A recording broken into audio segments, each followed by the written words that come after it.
donc loolu gouvernement bi moom moo ko war a saytu pour xool naka lay teg presse dans des conditions matérielles et morales pour mu mun a def liggéeyam donc loolu bu amul ci réew souvent day nekk un régime dictatorial bu nga xam ne bëggul sénégalais yi yeewu dégg nga mais bépp démocrate bu jóg te yaakaar naa ne président Macky Sall démocrate la dégg nga bëgg na presse bi am toogaay bi mu war a toog te comme sànq ni ma ko waxee moom sumb na un plan très ambitieux muy plan Sénégal émergent pour que plan Sénégal émergent am il faut que mu am une presse forte bu nga xam ne dina mën a jouer son rôle dans le développement économique et social. D'accord patron de presse nga également ñuy wax ci li nga xamante ne moo di précarité bokkoon na ci point yi nga xamante ni daanaka taxoon na ñu bëri wàccoon ci mbedd mi ni ki tey. précarité boobu itam est-ce que du yéen patron de presse yi nga xamante ni yéen ay employé journalistes yi ñu manqué lu bëri ci biir ci rédaction yi lu ni mel ni transport moyen de transport ak yeneen xeetu jumtukaay yi ñuy liggéeyee ba tax na buñ demee ci biti itam dañ leen rek di corrompre wala yeneen xeet yu ni mel est-ce que du seen faute yéen itam yéen nga xamante ne yéen di patron de presse. waaw du ma fi accuser kenn lu tax xam nga réew dafa am un environnement économique et social tey ñu ngi accuser entreprise de presse yi ñu ngi accuser les patrons de presse mais situation boobu c'est une situation globale. sànq bu ñuy waxtaan en aparté boo xoolee Sénégal entreprise yi nga xam ne dañuy cotiser à l'IPRES ñu néew la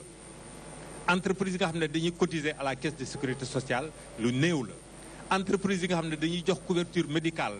seen travailleur lu néew la entreprise yi nga xam ne dañuy am ay arriérés de salaire am na fépp ci Sénégal dans tous les secteurs maintenant environnement boobu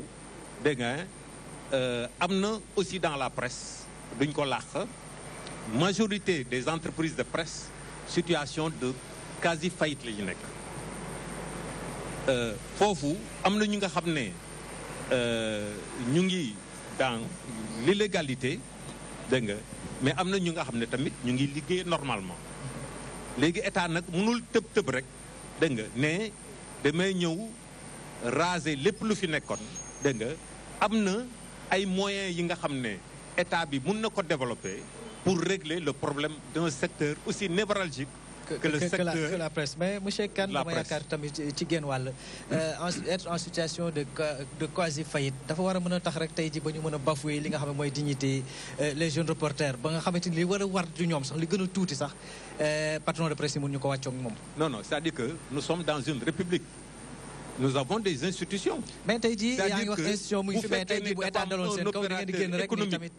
buy def du banditisme économique dégg nga état bi war na mun a dal ci kawam yenn situations yi elles sont inacceptables c'est pas seulement dans le domaine de la presse mais dama ne je donne par exemple un exemple la plupart des entreprises de presse ont des problèmes de cotisation au niveau de l'IPRES te muy entreprise du secteur privé comme du secteur public et cela va au-delà du secteur de la presse en ce qui nous concerne dans le domaine de la presse état bi na xool le passif bu entreprise de presse yi am au niveau de l'IPRES xool naka la ko mën a régler quand on dit que dans les entreprises de presse dañuy exploiter ay jeunes reporters mais état bi am na ay instruments inspection du travail mu ngi fi dégg nga mën a def ay contrôle ay entreprises yi nga xam ne du ñu déposer bilan chaque année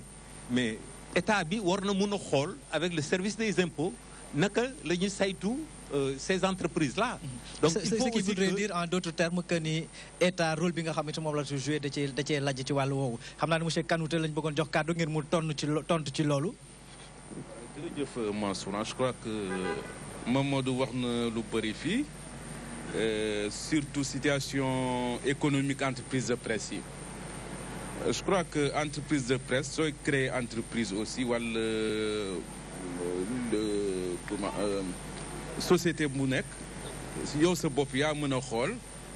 est-ce que am naa moyen installer entreprise boobu employé ay nit fay seen droit yooyu da nga ko war a étudier d'abord avant ngay installer sa entreprise. C'est vrai, presse du secteur boo xam ne ça rapporte de l'argent, tout le monde le sait. Et fu ñu nekk nii aussi état mu ngi def jéego yoo xam ne day dimbali presse. C'est vrai, am na fiscalité yu bëri état bàyyi na ko, ça c'est arrivé à plusieurs reprises. Am na taxes yoo xam ne bàyyi na leen, surtout pour les radios au niveau de la RTP ay droit yu audiovisuel bi war a fay état bi baal leen. Loolu tey soo ko xayma mun na dem ba 15 milliards ou plus entre 2013 ak tey. Tout ça c'est pour appuyer la presse. Soo xoolee subvention à la presse bi aussi xam naa on va en reparler si kanam. Boobu aussi c'est une manière d'aider la presse. Mais tout ça soo xoolee lii yëpp c'est néew na par rapport au rôle bu presse di jouer. Loo tax ñun ñëpp xalaat acteurs yi état bi ñu xool lan nañu mën a remédier créer lu ñuy wax fonds d'appui au développement de la presse. Subvention boo xamante ni monsieur Kanouté yaa ngi koy wax ñu mën koo xayma ci ay 700 millions ci plus de 189 organes de presse et quelques. mais loolu subvention boobu loolu laay wax léegi c'est-à-dire subvention boobu ñu ñëpp xam nañu néew na par rapport secteur bi nu mu évoluer tey. Auparavant ay quelques journaux ñoo amoon ay quelques radios ay au maximum 10 20 mais tey soo ko xayma presque 200 rajo communautaire yi rek mët na 100 presse en ligne ñëw alors que yooyu texte de loi bi jëlu leen en compte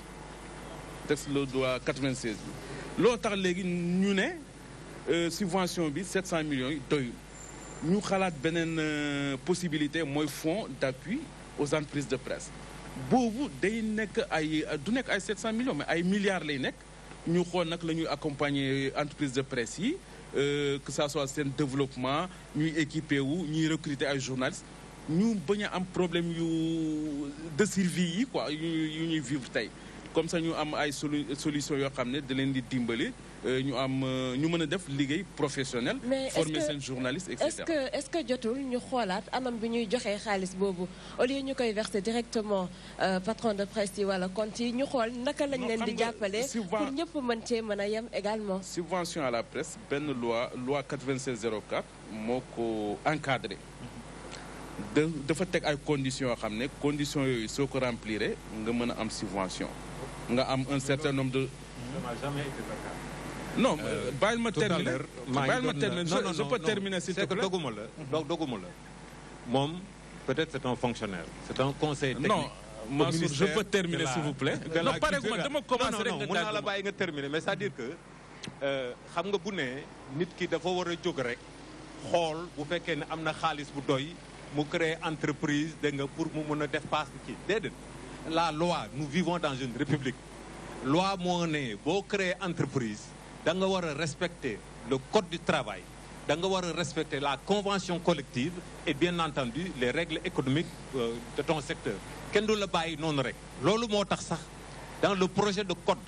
bi nga xam ne moom la ñu donc adopté à Saly pour nga créer une radio il faut nga am minimum 50 millions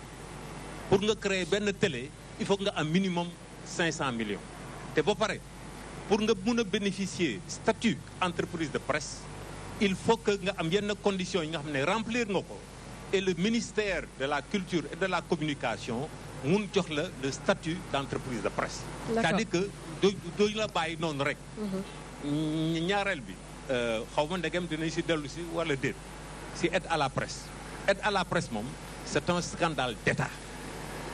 Ministère de la communication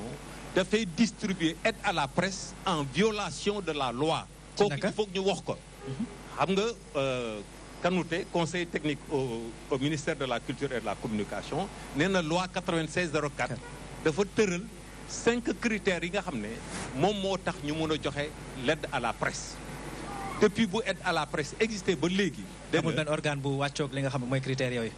non am na pas organe entreprise laay wax man dégg nga am na ay entreprise nga xam ne effectivement ñu ngi respecter conditions yooyu mais le ministère xoolul loolu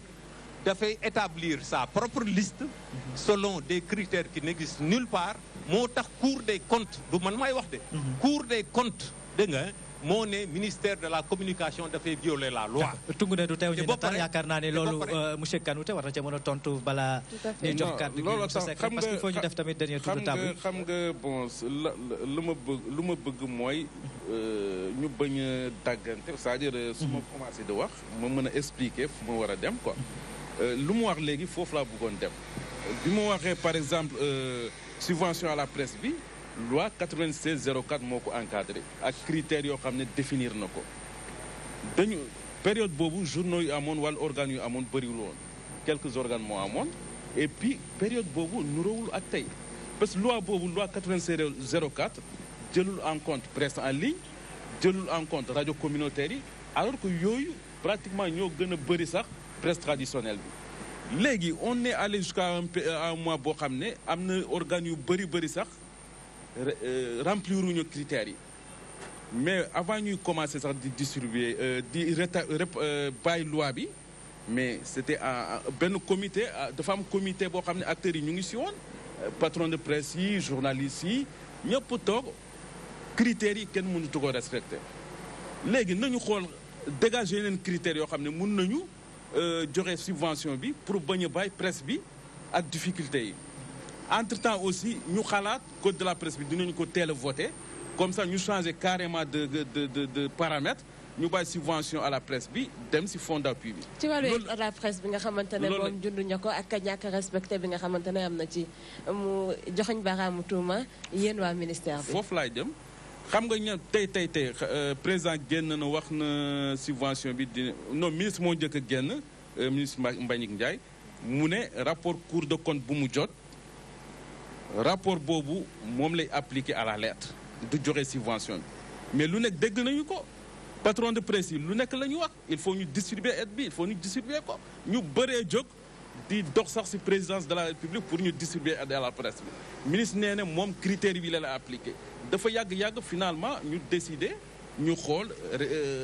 attribuer subvention bi léegi président génn na yàggul mu ne subvention bi dañu koy répartir et wax na sax commencé nañu ko def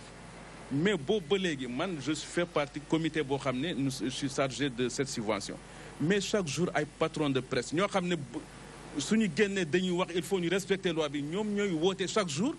fan ngeen di tollu distribuer ci affaire xam nga yooyu carrément pare rapidement pour ce qui est bi ñu bàyyoon loi bi aussi wax naa am na benn comité consultatif bu ñu installé CDEPS mu ngi si woon SYNPICS mu ngi si woon convention des jeunes reporters appel Irak ministère des finances ñoom ñëpp ñu ngi si woon léegi ñaari ñoo xam ne ils étaient réticents ñu bañ a appliquer loi bi mooy SYNPICS ak convention des jeunes reporters mais les patrons de presse ils n'étaient pas réticents ils étaient là dans les réunions pour ñu soo ma mënee may tuuti ci lu gàtt rek li ñu dese ci waxtu dafa bariwul te El Hadj Abdoulaye yaakaar naa ne su ma jumlee benn yoon rek la waxagul El Hadj Abdoulaye mën leen la bàyyi rek nga tontu un peu par rapport ak ci loolu rek ci lu gàtt xam nga Sénégal il faut que ñu bañ a fooye la loi bu waxee lii dégg nga waruñu jéem a ut ay jàddukaay dégg nga Cour des comptes dafa ne ñu respecter la loi ñun tey coordination des associations de presse dañu ne nañu respecter la loi ñun saraxtuwuñu pour ñu may ñu xaalis dégg nga aide à la presse du subvention aide à la presse le tudd dégg nga subvention ça a un autre sens juridique aide à la presse dégg nga c'est la rémunération de la mission de service public bu nga xam ne médias yi ñu ngi koy rendre dégg nga donc loolu la ñuy jox xaalis ku nga xam ne nag respecté wuloo loi bu ko état buggee jox xaalis na créé benn fonds bu nga xam ne dina ko mën a jox xaalis dina ko jàppale ñi nga xam ne respecté nañu la loi ñu jox leen ci xaalis El Hadj Abdoulaye Seck déjà par rapport ak ci li nga xamante fi lañ toll ci waxtaan wi lu jëm ci jafe-jafe yi lépp jafe-jafe yi nga xamante ni entreprise de presse yi ñu ngi koy jànkoonteel moom moo indi peut-être coow li nga xamante ni tey jii ñuy jàpp du côté de l'État notamment au niveau du ministère ñu jàpp ni des fois patron de presse yi ñoom ñoo di yàkkamti di def yoo xamante ni souvent c'est au détriment même des jeunes reporters ñi nga xam ne nag souvent duñ ko wax nañ koy wax nag ñi nga xam ne ñoom ñooy dem sur le terrain di fa sonn ba pare taxawaay bi nga xamante ni ñoom la ñu war a taxawaguñ ko ñoom ba tey au niveau de Amnesty International yéen seen taxawaay bu jëm ci wàllu woowu notamment pour le bien-être rek ak lu jëm ci wàllu respect conditions de vie et de travail ñi nga xamante ni ñoo yëngu ci wàllu wi. waaw xam nga loolu dafay poser question fondamentale mooy Sénégal ban rôle lañ jox presse bi parce que li ñuy wax lépp soutien yi ñuy jox entreprise bi politique fiscale yi exonération bi conditions de travail ak mécanisme de contrôle yëpp lépp dafay am lu ko lal mooy ñu ne ñun suñ presse Sénégal rôle bii lañ ko jox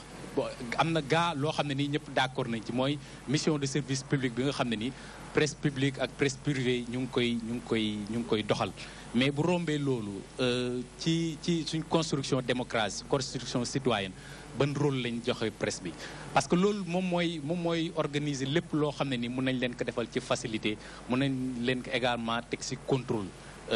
ñu ngi wax condition de vie yi nga xam ne ni journaliste ñu ngi ko nekkee mu ngi difficile loolu ñëpp xam nañ ko bu ñuy organiser activité presse bi ñëw boo gisee rek ni ñuy toogamloo wala ñuy taxawee nga jàpp ne am na loo xam ne ni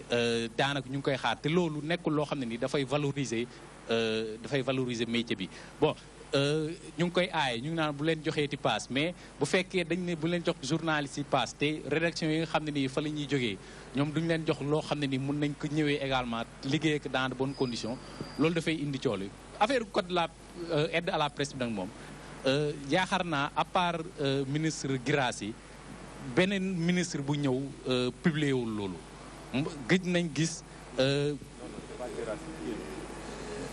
Cheikh Bamba Dièye Cheikh Bamba Dièye moo ko mujjee donc buñ génnee dañuy toog ba ci yàgg rek ñu ne diw jot na li diw jot na li daanaka sa morom sax doo xam lu mu jot te loolu dafay nuru leneen déjà c'est de l'argent public suñu xaalisu sénégalais yi la fu ñu koy dugal organe bu ñu koy dugal war nañ xam lu tax ñu ko fay dugal ak lan la def parce que nekkul rek da nga créer site internet da nga créer journal da nga créer rajo nga war a bénéficier aussi si à la presse bi maanaam corruption yu mujj parce que bu fekkee dafa lëndëm rek leerul dañuy indi débat bi bu ñuy naan aussi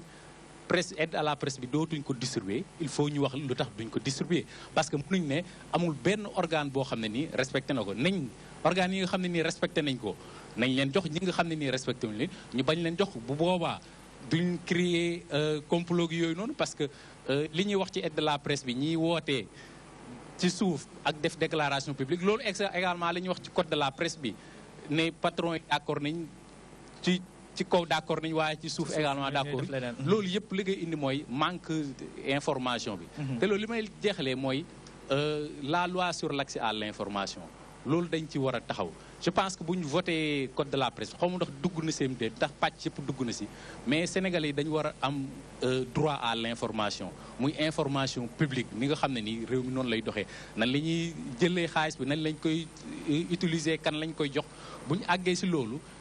mbir yi dina leer bu boobaa nekkatul ministre bi moom mooy décider damay joxe wala du ma joxe nekkul président moom mooy décider ñii dama leen di jox ñii dama leen di yokkal wala dama leen di wàññil nekkul également patron de presse moom mooy jël na lii sama xaalis la parce que man maa créé entreprise bi dinañ xam ne mbir mi fii la jógee nii lañ ko defee ak fii la jeexee. loolu je pense moom mooy solution. d'accord El Hadj Abdoulaye Seck ragal na bala Marguerite Rosalie Ndiaye am na honorable daa bëgg a sànni ay kàddu ci mbir mi. Mamadou moom lay gën a àndal ci kanute gis nga réew moom ni kanaara doxee jigul réew kanaara mooy waajur bi day topp ci njaboot gi lu leen neex rek neex ko réew mënul doxe noonu am réew ci ay texte la nekk ay loi su fekkee loi bi daf ne la ku melut nii mu ne su laa tuddee organe de presse ku melut noonu ku ne waruñu laa bàyyi ngay nekk organe de presse benn Cour des comptes dafa def rapport ci aide de la presse mais ministre bi yéen a ngi def détournement de deniers publics yëpp yi ni ngeen koy jaarale du yoon du c'est pas parce que un patron de presse ñëw na ministère jooy tax ministère gëmm yoon teggi yoon ngir def lu neex patron de presse loolu bu fekkee moom lañ koy def rek musiba mën na noo dal li ma jàpp rek li Seck wax léegi képp koo xam ne critères yi war a tax ñu jox la aide à la presse amuloo ko waruñu la koo jox ku ko am nag war nañ la koo jox parce que loolu mooy tax nit ki góorgóorlu parce que bu fekkee yaafus ak jàmbaar ñoom ñëpp ñoo yem lu ñu leen di fay njàmbaar amul njëriñ njàmbaar amul njëriñ parce que yaafus su gën a neex ndax daa noppale donc loolu moom bu fekkee ministère bi loolu mi ngi koy def na ko baax en tout cas keroog bi ministère bi ñëwee commission lii rapport Cour des comptes bi la ko député yi wax moom bi ñu lay woteel moom boo ci joxee dërëm daañu dal ci sa kaw loolu nag li muy tekki rek mooy en réalité mooy cette affaire de code de la presse mu ñëw ñu xool kuy créer journal organe de presse wala entreprise de presse nan la war a mel soo ko créé ba noppi pour mu mën di fonctionner nan la war a taxawee loolu bu ñu ko defee jàpp naa ne jàmm dina am li ci des nag mooy Mamadou wax na ko léegi dama koy dëggal gis nga bu fekkente ne entreprise simple maanaam damay jaay GIE lu ma neex def ñu bàyyi ma entreprise de presse aussi lu ko neex def ñu bàyyi ko bu ñu defu ndànk kii sàcc moom dana nañu bàyyi ma sàcc am réew ay yoon c'est-à-dire république aw yoon la war a jaar yoon wa bu ko fa bàyyee nag jàll ci ñàll lu dal waa réew ma ñoo ko teg seen bopp moo tax encore une fois man yàkkamti naa code bi pare da nga xam ne kuy créer entreprise de presse daañu xam nan nga mel kuy dugg ci journalisme aussi daañu xam nan nga mel ku ko wàccewul nag génn la ci sepp na teg la fële doo yàq liggéeyu jàmbur yi. D'accord. Merci beaucoup, honorable. Donc, tout de suite, Mansour, comme annoncé, nous allons entrer en contact avec un confrère du côté de la Côte d'Ivoire, Koulibaly Kissel Minan. Donc, du côté de la Côte d'Ivoire, bonsoir Koulibaly. Juste vous demander, aujourd'hui, c'est la journée de la liberté de la presse, mais est-ce qu'en Côte d'Ivoire, notamment dans votre pays, est-ce qu'on peut parler de liberté de la presse? De la presse en Côte d'Ivoire, si elle n'est pas alarmante, n'en demeure pas moins préoccupante. Selon le dernier classement de Reporters sans frontières, la Côte d'Ivoire gagne 5 points au classement. Elle passe de la 86e place à la 81e place. C'est un rang plutôt flatteur qui indique qu'il y a des efforts qui ont été faits du point de vue de la liberté de la presse en Côte d'Ivoire. Mais ce terme ne doit pas cacher la forêt des entraves à la liberté de la presse qui ont pu être constatées ces derniers mois. Juste à titre d'illustration, à la mi-février, 6 journalistes, dont des responsables de rédaction, ont été arrêtés, détenus pendant 2 jours au camp de gendarmerie d'Aban, c'était à Abidjan. Qu'est-ce qui leur a été reproché? Il leur a été reproché le traitement qu'ils ont fait de la vague de mutinerie qui a secoué l'armée entre janvier et février 2017. Alors, les journalistes se sont mobilisés de façon extraordinaire. Les 6 journalistes arrêtés ont été libérés.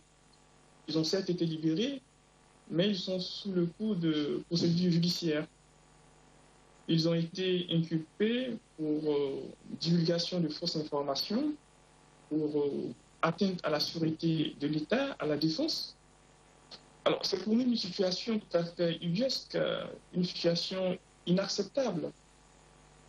Nous y avons vu une astuce, une stratégie de la part des autorités pour décourager les journalistes dans le traitement des informations qui ont trait à l'armée, qui ont trait aux questions militaires, tout simplement. Le constat, c'est que depuis l'arrestation de ces 6 journalistes, pas beaucoup de journalistes, justement, manifestent de l'engouement dans le traitement des questions qui ont trait à l'armée, qui ont trait à la sécurité, de façon générale. Voilà, donc c'est dit qu'il y a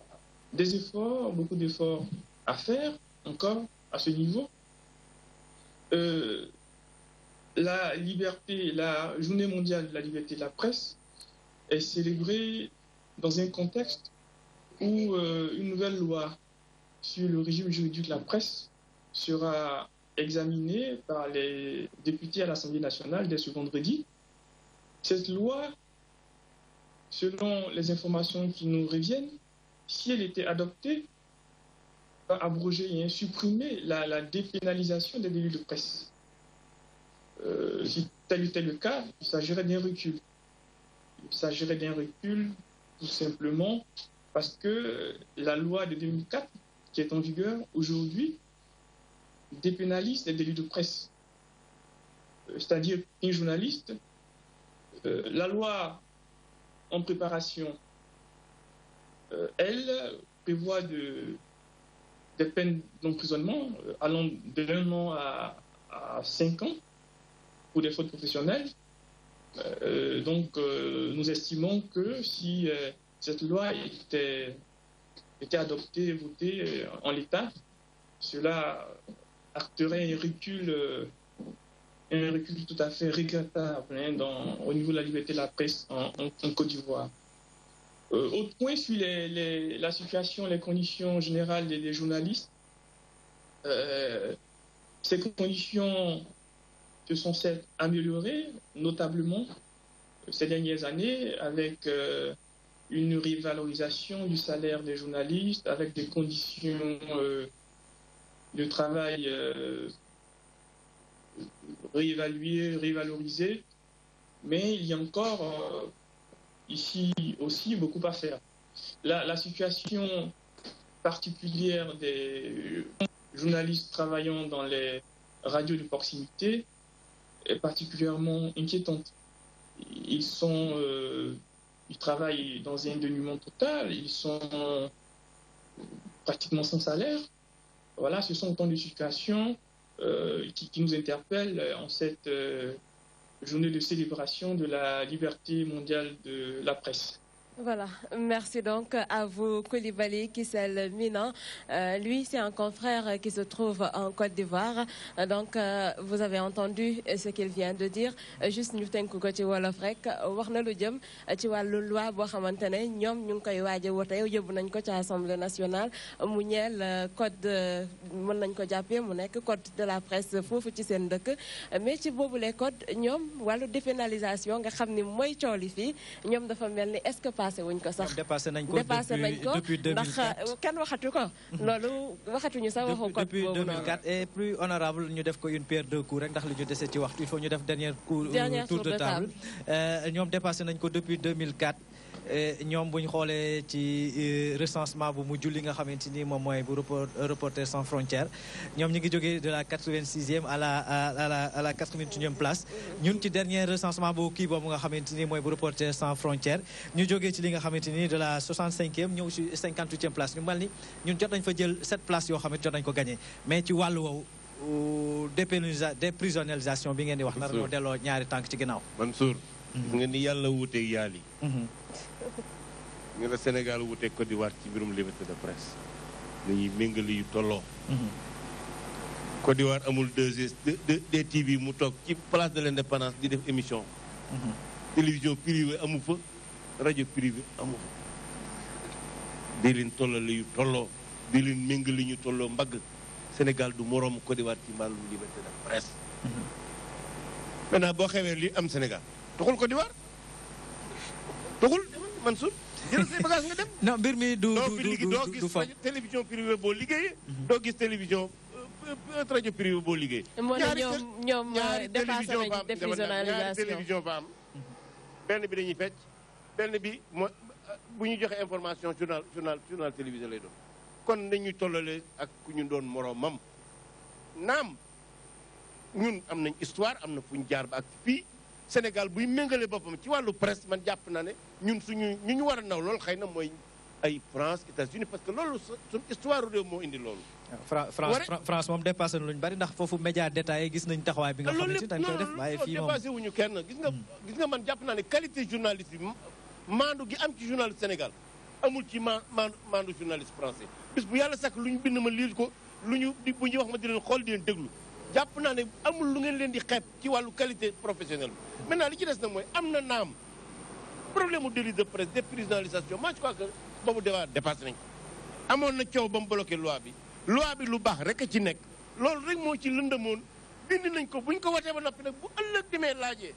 ba desu tëjub journaliste man jàpp naa ne loolu problème te nag fondamentalement journaliste yi dem kasu Sénégal bëriwul maanaam nag bu benn saa demee kaso ëpp na waaye nag bëriwul ba àgg foo xam ne jàpp nañ ne bis bu yàlla sàkk ñu journalistes yi ñu ngi rang di dugal leen dugal rëbës du loolu kon wax dëgg yàlla nañuy méngale nit suñu bopp ak ku nuy moroomam ci wàllu liberté de presse ci wàllu démocratie Afrique de l'Ouest Afrique noire gi Afrique Sénégal moo ci jiitu Sénégal moo jiitu ci démocratie moo ko fi njëkk a def moo ko fi gën a dëgërle loolu nag bokk naa ne jàpp naa ne presse Sénégal am na rôle bu mu ci joué presse bi joué na rôle ci dëgëral démocratie bi presse bi joué na rôle ci cohésion nationale presse bi joué na rôle ci équilibre bi loolu na dañ ko muy lu am solo honorable ñu lay jaajëfal honorable daa am lu bees ci réew mi muy lan cee war a waxtaan muy les rajo yi nga xam ne politicien bu jóg bëgg a wut sab rajo politicien bu jóg bëgg a wut sab télévision tarixa bu jóg bu bëgg a wut sab télé sab rajo ethnie bu jóg bëgg a wut sab télé sab rajo bu ñu ko bàyyee mu wii daañu taal réew mi loolu daanaka naa bokk na ci plateforme revendicative bu nga xamante ni bu waa CAP bi waaw du da nga ne dañuy tëj waxtaan dañuy tëj waxtaan waaw c'est-à-dire que ñu ngi rafetlu suñu jataay bi ñu ngi rafetlu marche bi nga xam ne moo amoon tey ndax marche boobu comme ni ñu ko waxee sànq sensibilité politique yëpp ñu ngi woon foofu et puis surtout ñi nga xam ne ñooy suñu doyen de la presse fekkee nañu événement bi rédaction yi nekkoon nañu fi en force et loolu vraiment daf ñuy fondé ñu am ay espoir yu mag bu ñu paree marche bi mémorandum bi nga xam ne moom la CAP élaboré dañu dem ñu jëbbal ko le secrétaire d'État à la communication comme ni ma ko waxee sànq muy ministre bi muy secrétaire d'État bi muy la majorité parlementaire ñoom ñëpp d'accord nañu ci 7 points yooyu te boo leen xoolee sax boo leen dégloo information yi am ci dernier temps yi am na déjà ay solutions sur 3 ou 4 questions yi nga xam ne c'est déjà réglé yeneen yi nga xam ne réglé guñ ko secrétaire d'État à la communication joxe na engagement gouvernement bi ne dès semaine prochaine dinañ toog ci table pour ñu mun ko régler léegi dama bëgg a wax ne Sénégal ñun ñëpp a ko bokk affaire u presse du affaire u journaliste affaire u citoyen la parti politique yi fi am société civile bi fi nekk dégg nga na ñëpp jàppale ñu même la communauté internationale pour que la presse du Sénégal soit renforcée situation de quasi faillite bi suñu entreprise de presse nekk c'est pas normal dégg nga situation de précarisation de nos journalistes mu bañ am parce que ay intellectuels lañu am nañu droit comme les avocats comme les comptables ñu am ay conditions de travail et de vie décente dégg nga pour ñu xeex loolu yëpp loolu bu ñu ko amee Sénégal rek moom mooy jëm kanam. d'accord monsieur Kanouté mu mel ne rek yéen itam nguur gi interpellé nañ leen. waaw bon je crois que CAP déjà si 7 points yu mu wax interpellé na état bi wax naa ko aussi ñoom bi ñu defee seen plateforme bi ministre bi mu ko liiree woo na leen pour ñu waxtaan ci kaw point yooyu def nañu benn waxtaan benn réunion ci ministère yàggul ñoom ñëw nañu CAP ñëw na ministère ñoom ministre mu ngi yoon fa secrétaire d'État à la communication secrétaire général ministère ak directeur de la communication ñu waxtaan point yi benn par benn premier ba 7e am na difficulté yoo xam ne responsabilité état bi engagé wu na directement wax nañu ko am na yoo xam ne aussi responsabilité am engagé wul mais puisque ministère de la communication moo yilif loolu la ñuy wax moo njaboote secteur bi léegi moom d'accord na ñu waxtaan ci point yëpp wax na ko jour boobu semaine bi ci topp ñu fexe ba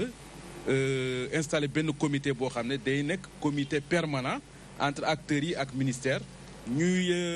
def réunion régulièrement pour ñu mën a waxtaan point yi par point jël na engagement aussi concernant convention collective des journalistes boobu aussi yàgg na problème bu sérieux la nee na dina jël jox na instruction secrétaire général gouvernement ministère bi mu bind lettre ñu yónnee ko ministère du travail ñu def tout pour ñu toog waxtaan ci convention collective donc loolu ay avancé la nañu ñaan esprit boobu continuer. C'est-à-dire régulièrement ñuy concerter aussi l'ensemble des points ñu mën a am solution parce que presse bi su baaxee pour Sénégal lépp la du pour journalistes yi rek du pour état rek pour Sénégal lépp la donc nañu fexe ba continuer concertation yooyu pour ñu mën a am presse bu dëgër ak code de la presse bu ñuy voté pour ñëpp quoi voilà. D'accord monsieur Seck xam naa ni yéen itam da ngeen ci jàpp. waaw ñu appel la ñuy lancé appel bu jëm ci ñëpp ñoo xam ne ni ñoom ñoo ngànk mbiru presse bi ñu pour ñu jàppale leen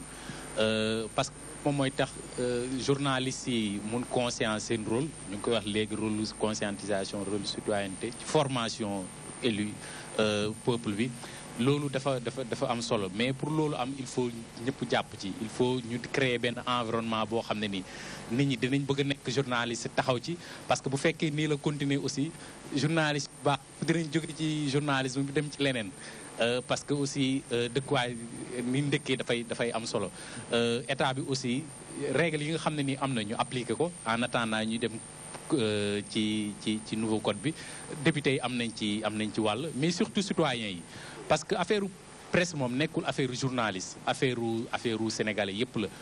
bu baaxee ñun la baaxal bu bonee également ñun ñoo ci loru donc il faut ku ci nekk loo mën nga wax ko si. Voilà, merci beaucoup El Hadji Abdoulaye Seck. Merci beaucoup à vous aussi honorable député Moustapha Diakhaté président du groupe parlementaire Benno Bokk Yaakaar ñëwoon mbégte lool doon la dalal ci plateau bi amoon mbégte tamit doon dalal ci plateau bi ki nga xam ne moo fi toogal direction de la communication du Mamadou Kanouté amoon mbégte tamit doon dalal ki nga xam ne moom moo coordonné nag lu jëm ci wàllu coordination des associations de la presse. Merci beaucoup d'avoir fait le déplacement Abdoulaye yow tamit ñu lay jaajëfal waaye ñu bari dañoo jàpp ni peut-être que ni jafe-jafe yi bu amee lu ko gën a yokk parce que vide juridique boo xamante ni nag moo fi nekk am na sunu benn naataango boo xamante ni jot nañ ko tàllal sunu micro mu wax ñu lu jëm ci jafe-jafe yooyu dañuy dem rek teewlu élément bi dellusiwaat ci plateau bi.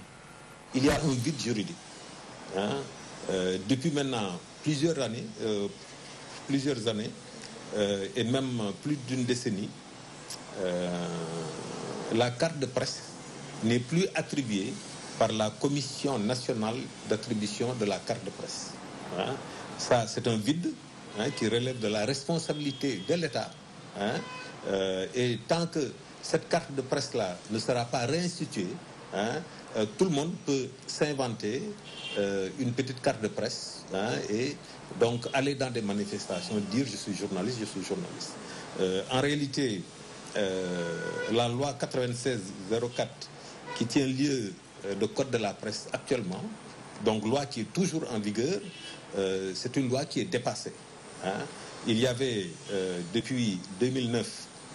un projet de code de la presse qui a été élaboré lors d'une concertation nationale, mais ni le président Abdoulaye Wade ni le président Macky Sall n'ont fait adopter cette loi par l'Assemblée nationale. Il y a une réticence des majorités présidentielles sous Wade comme sous Macky Sall et ça c'est un blocage qui ne permet pas de limiter l'accès à la profession. À l'image de tous les journalistes qui vivent une situation précaire, nous sommes là en train de marcher, histoire de dénoncer, parce que, je le dis tout le temps, nous sommes un secteur qui règle les problèmes des autres, qui avons un levier sur lequel appuyer pour résoudre ces problèmes, mais nos problèmes sont toujours laissés parce que, comme à l'image des cordonniers, nous sommes les plus mal chaussés. C'est le moment de dénoncer vigoureusement ce problème qu'il y a. C'est le moment également d'inciter nos parlementaires à voter ce nouveau code de la presse qui dort depuis 2010 dans les tiroirs de l'Assemblée. C'est également le lieu d'ouvrir un débat concernant la convention collective, parce que celle qui est en vigueur date de très longtemps. Elle est caduque. En temps, beaucoup de choses ont changé. En temps, les conditions socio-économiques du Sénégal ont beaucoup changé. L'application de la loi en est un, mais d'abord, il faudra le vote. Moi, je pense qu'il faut d'abord qu'on puisse voter cette loi afin qu'on puisse mettre des garde-fous, des sanctions au cas où certains patrons de presse n'auraient pas respecté cette loi. Je suis là pour soutenir les confrères et les consoeurs qui vivent dans une précarité inimaginable au Sénégal, des jeunes reporters particulièrement, qui courent derrière des mois de salaire, à qui on verse des salaires de misère, qu'on fait travailler comme des machines dans des conditions inimaginables et qui tous les jours se font le relais des préoccupations de tout le monde et qui en même temps vivent un drame quotidien que les populations ne s'imaginent pas. la presse est un outil extrêmement important pour apprécier la qualité d'une démocratie, du fonctionnement des mécanismes, du respect des libertés et des droits.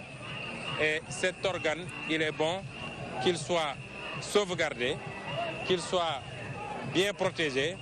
mais qu'il fonctionne selon les meilleures normes pour le peuple, pour la nation et pour le Sénégal. Le journalisme ne nourrit pas son homme et aussi nous nous engageons et nous disons, députés, nous voulons notre cote. Nous avons besoin de notre cote. Notre cote, députés, nous voulons notre cote. En tant que caméraman qui a un rôle très important à jouer, que ce soit le reporter, que ce soit le journaliste, que ce soit le caméraman, sans eux, ce qu'on appelle le média visuel ne serait pas un média visuel. Donc c'est pour cela qu'on s'est joint à cette importante manifestation pour la liberté d'expression. Je suis là parce que ça fait plus de 15 ans que je suis dans ce métier et que je vis les mêmes problèmes. Ça fait 15 ans que nous sommes dans ce métier et que nous rencontrons les mêmes difficultés.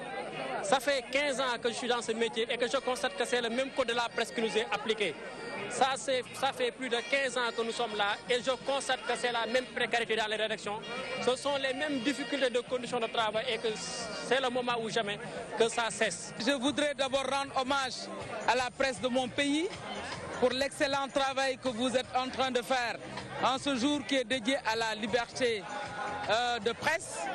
et saluer cette initiative qui pour moi va forcément amener l'exécutif à déposer le projet de code de la presse sur la table du Parlement. En tant que parlementaire, je dis que nous n'avons jamais reçu le code de la presse. Il y a eu des concertations autour d'une mouture il y a de cela plus de 3 ans et cette mouture n'est jamais revenue au Parlement et déposée formellement. On ne peut pas avoir une démocratie forte sans une presse forte parce que la presse est le pilier de la démocratie. Ibrahima Fall ñu lay jaajëfal loolu nag mooy suñu transition ñu mën a dem ci deuxième partie li nga xamante ni mooy suñu waxtaanu tey ñu war a waxtaanee nag li jëm ci wàllu régulation formation waale tamit lu jëm ci wàllu précarité wala bala ñu ciy dugg rek ci waxtaan wi dafa am suñu benn naataango boo xam ne rek dafa ñëw teewe li nga xamante ni mooy waxtaan bi parce que ñu ngi war a dalal waa convention des jeunes reporters du Sénégal boole kook ñi nga xamante ni ñooy appel ñi yëngu ci wàllu li nga xamante ni mooy presse en ligne ak waa CORED kuréel gi nga xamante nag ñoom ñooy saytu lu jëm ci wàllu taxawaay waaye tamit liggéeyu journaliste yooyu la di taskatu xabaar yi ak waa CNRA ñi nga xam ne kuréel gi nekk ci kaw a kaw Cheikh Abdou Khadre Mbacké Seck dinaa bañ la nuyoo rek ci lu gàtt rek déjà par rapport ak organisation journée bi sa kaddu un peu par rapport ak li nga xamante ni déglu nga sànq ñi nekk ci wàllu CAP waaye nekk tamit au niveau de la direction de la communication ak ki nga xamante mooy parlementaire bi nga xamante ni moom mooy Moustapha Diakhaté ci lu gàtt rek un peu par rapport à ça. waaw ginnaaw bi ñu nuyoo ñi nga xam ne ñoom ñuy seetaan ñëw rek ci li nga xam ne moom mooy marche tey bi jàpp nañ ne nag loo xam ne dafa boole tey ñëpp ñi nga xam ne ñoo yëngu ci wàllu tas xibaar te daanaka problème bi yëpp benn la waaye nag ci li nga xam ne suñ ci gaawee tuuti li fi jotoon a wax daanaka dama naan nag dëgg la coow am na ci wàllu li nga xam ne mooy précarité bi ñu koy waxee maanaam nag li nga xam ne mooy sañu nekkin métti na trop waaye nag man gis naa ne ci biir wax ji yëpp dañoo mel ni rek joxoñ baaraamu tuuba ñi nga xam ne ñoom ñooy nguur gi le ma jàppi tamit nag ni patron de presse yi ñoom ci biir lu njig njaaga ñoom ñooy njaak ndax dégg naa Mamadou ci wax moom mi nga xam ne nag daanaka moo leen fi teewaloon man mi nga xam ne nag taskatu xibaar la dama jàpp ne ñoom i tamit am na yoo xam ne waroon nañ ko njëkk a taxawee lu ci mel ni nag seen convention collective boobu ngir nag ñu mën a relever waat ci wàllu koom-koom li nga xam ne moom mooy bëgg-bëggu taskatu xibaar yi ci li nga xam ne nag moom lañ leen waroon fay waaye nag daanaka defuñu ci dara dañoo bàyyi ba tey rek donte sax coow li ni mu méttee si ñoom la méttee si ñun waaye ñun ñi nga xam ne nag ñun ñooy defab liggéey bi di journaliste yi nekk ci naaj bi ci taw bi ci lépp coono gi am ñi nga xam ne ñoom ñoo jiite lii di rédaction yi maanaam ñi nga xam ne ñoom ñooy patron de presse yi ñoom am nañ ci responsabilité bu mag a mag responsabilité boobu nag moom mooy jël defab convention boo xam ne négociation yi ba léegi ñoom dañ coo bañ a ànd Cheikh Abdou Khadre Mbacké Seck ñu amoon mbégte lool doon la dalal ci plateau bi xam naa ne waxtaan wi dinañ ko gën a yaatal ci yeneen bët boo xamante ni yeneen jotaay yoo xamante ni nañ fa toog waxtaane lépp loo xamante ni lu jëm ci nekkinu ñi nga xamante ni ñooy taskatu xabaar yi ñu jàkkaarloo nag ki nga xamante ni mooy Mountaga Cissé du porte-parole bu appel maanaam presse en ligne ñu ngi ci wàllu presse bu yees bi nga xam ne nag moom moo nekk ci wàllu li nga xamante ni mooy xarala yu yees yi Mountaga gannaaw bañ la nuyoo rek ñu la egsi ak jàmm ci li nga xamante moom la ñu waxtaane tey. waaw maa ngi lay fay di la jaajëfal bu baax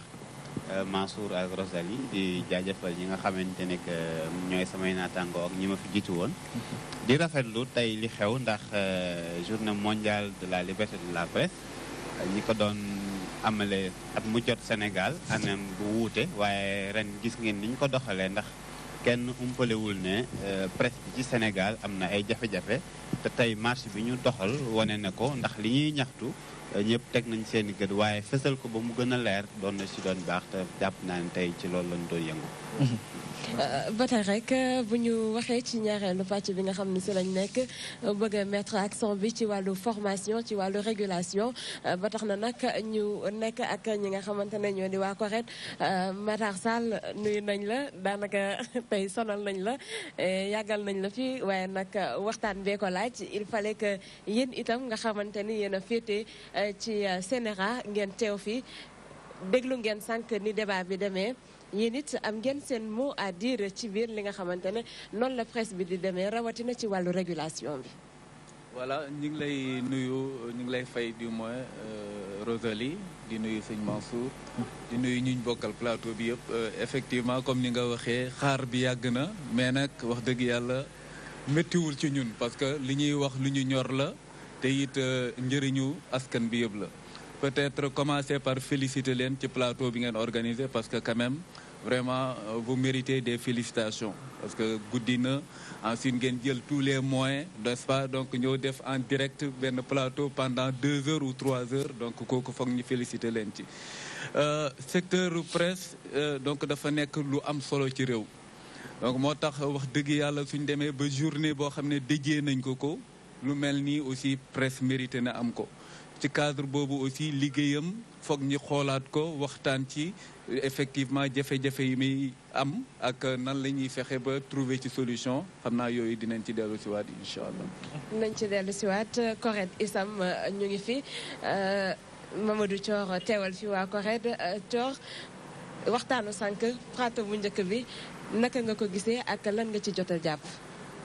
waaw jërëjëf Rosalie di gërëm aussi Mansour di nuyu ñi nga xam ne ñoom laa toogal fii ak ñi ñu jàkkaloo di ñu seetaan xam nga presse yàlla def ñu may Mansour li nga xam ne mooy presse ñun li may faral di wax ak ñëpp lañ fi nekkal moo tax tey gis ngeen bi ñuy def marche bi mën naa ne Sénégal rek ñoo ci teew te wax naa nit ñi du nombre bi moo am solo sax bu Sénégal gëm naa ni Sénégal ñëpp lañ fi nekkal te bu dee jaar na yoon fii mu nekk boulevard bi ñu nekk dafa war na fees del ak ay nit mais amaana xam nga ñu bëri seen jot mayu leen mais xam nañ ne li ñuy def ñoom lañ koy defal parce que quand même su fekkee ne ki nga xam ne saa yoo amee lu la métti muy bànneex muy nakar itam si moom nga koy jooytoo mu fexe ba mu faju kooku bu nekkee si naqar war nañ koo mën a wuyu foofu sénégalais yi je pense que xam nañ li tax ñu jóg bu dee sax si wàllu nombre bi des na mais loolu du ci am solo symbolique bi moo ci am solo te foog naa acte bi ñu posé Mountaga mu ngi ko doon wax sànq c'est une première gulet 3 mai ñu manko bu ni def lu ni mel maanaam doxu ñaxtu dañ doon faral di def ay panel parce que kap bi nga xam ne mooy kuréel bi ñu kii daaw lañ ko commencé en du ren donc daaw 3 mai wu daaw panel lañ defoon waxtaane loo xam ne suñ jafe-jafe lañ doon waxtaane mais ren dañu xool ba xam ne li koy faj mooy wàcc ci mbedd mi def ni ñëpp di def parce que bu dee dañuy nëbb affaire yi rek dinañ dem jamono boo xam ne dina ëpp loxo te du nekk du jur jàmm pour askan bi yëpp parce que ñun askan bi lañ fi nekkal ak fu ñu mënti féete moo tax am na solo ñu bàyyi xel si ñaxtu bi ñuy ñaxtu gaaw saafaral ñu ko gaaw saafaral ko waaye yaakaar naa ne bi ñi nga xamante ni nga amal nag doxu ñaxtu boobu may doxu jàmm boobu tamit gis nañu ñi nga xamante ni ñooy ndaw ñi muy les jeunes reporters du convention des jeunes reporters des ñu benn yoon gannaaw ndax gis ñu yëre yu xonq yu bare bari yoo xamante ni waa convention des jeunes reporters ñoom ñoo ko fi jot indi ñu am nag kenn ci ñoom teewal ñu fii di Ibrahima Balde Ibrahima gannaaw bu ñu la nuyoo tey jii ba pare njukkal leen sax remercier ba pare féliciter ndax bëccëg goo xamante nañ ko jagleel ñëpp ñi nga xamante dañuy yëngu ci wàllu tasum xabaar déjà un peu seen participation tey jii ci waxtaan bi. jërëjëf Mansour ginnaaw bi ma nuyoo ñi nga xam ne ñoo teew ci plateau bi Mamadou Thior monsieur Sall ak Grand Mountaga di jaajëfal ñi nga xamante ne moo di DTV bi nga xam ne moo jagleel plateau bi pour wax ci liggéeyu journaliste yi di taskatu xibaar yi Mansour su ma ñëwee sa question bi nga xamante ne moom mooy marche tey bi vraiment kontaan nañ trop parce que gis nañ mobilisation bi nga xamante ne mooy jeune reporter yi ragaloon nañ ci nag tuuti ñàkk mobilisation bi ñu doon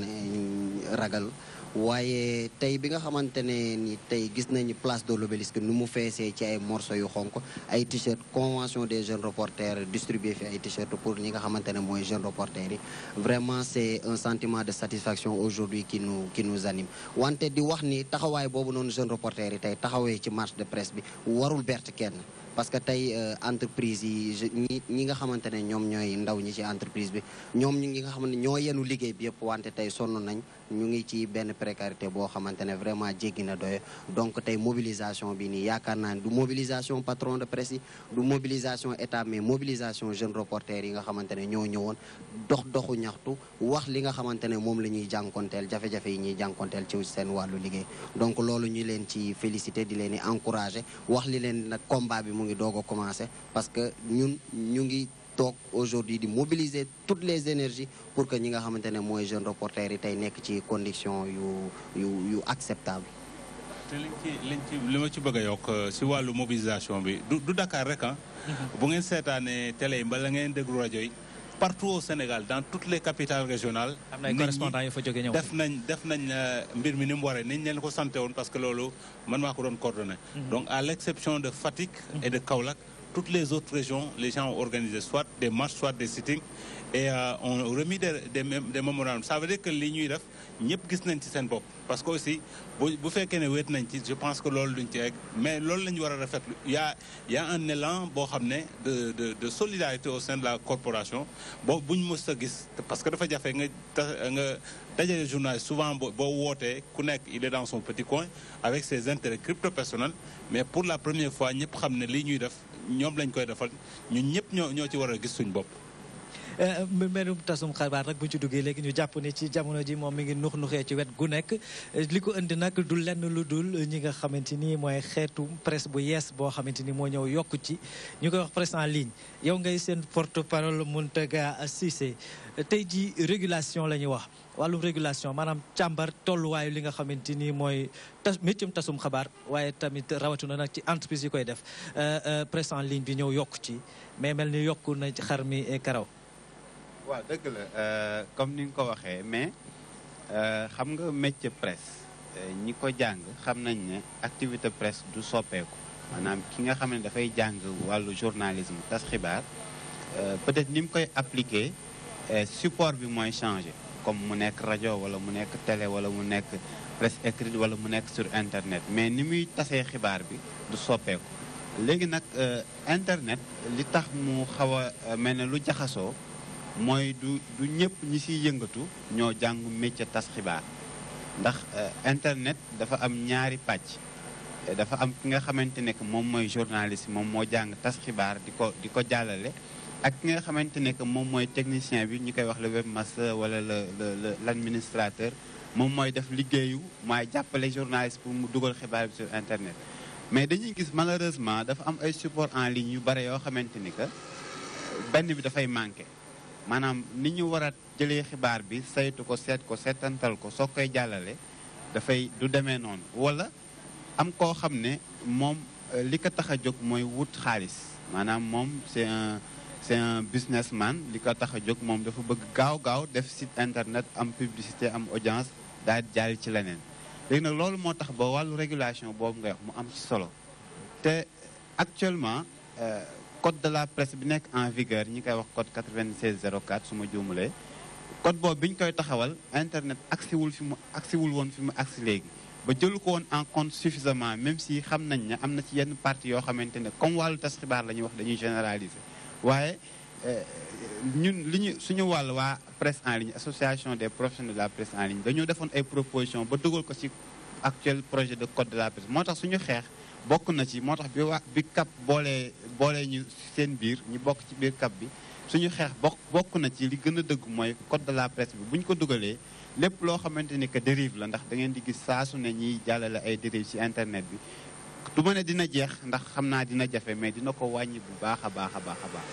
loolu yaakaar naa ne waa CNRA am na ci boobu noonu laata CNRA di dem est-ce que yéen waa appel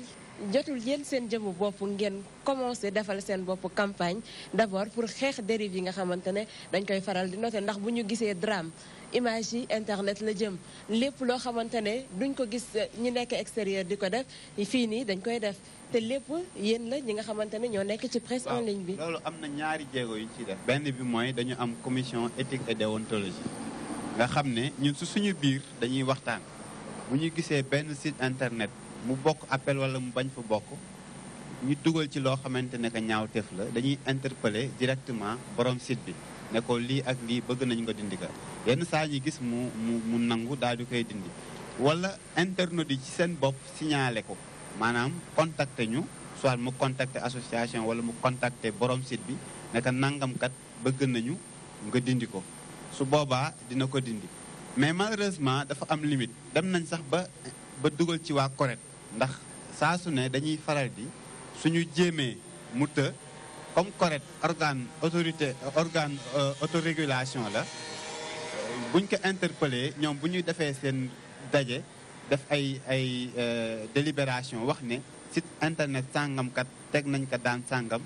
mais comme ñun amaguñu pouvoir boo xamante ne code de la presse moo ñu ko may wala yoon moo ñu ko may foofu lañ ciy mën a yamagum en attendant code de la presse wala yoon mën ñu adopté ko yaakaar naa ni liggéey boobu waa CNRA séentul lañ leen ci donte gis nañ que bu dee ci télé yi wala ci rajo yi des fois ngeen envoyé ay mise en demeure est-ce que yéen ngi càmbar bu baax li nga xam ne mooy xew ci presse en ligne bi ndax bu weesoo sax ni ko Rosalie waxee léegi ay image des fois yoo xam ne day choqué lu jëm ci wàllu commentaire yi des fois kilifa ñu wane photo wala ñu kenn xamul commentaire yi doy waar topp ci. waaw jërëjëf Mansour ci presse en ligne bi comme ni nga waxee dina ci lu ci ëpp loo xamante ne moom la nit ñi di gën a ñaawlu ci lay jaar